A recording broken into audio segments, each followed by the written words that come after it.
Wow. Yes. Pero bakit may merinda dito?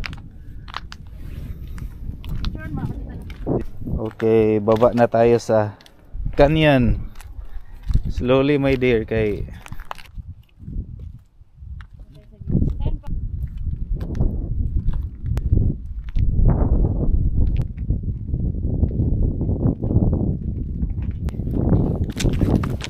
Hi.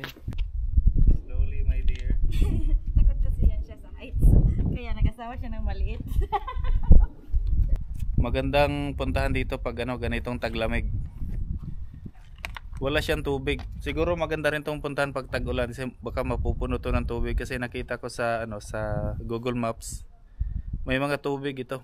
Pero ngayon walang ulan, walang tubig siya. Pero maganda kasi kahit may araw, malamig yung panahon. 'Di ba?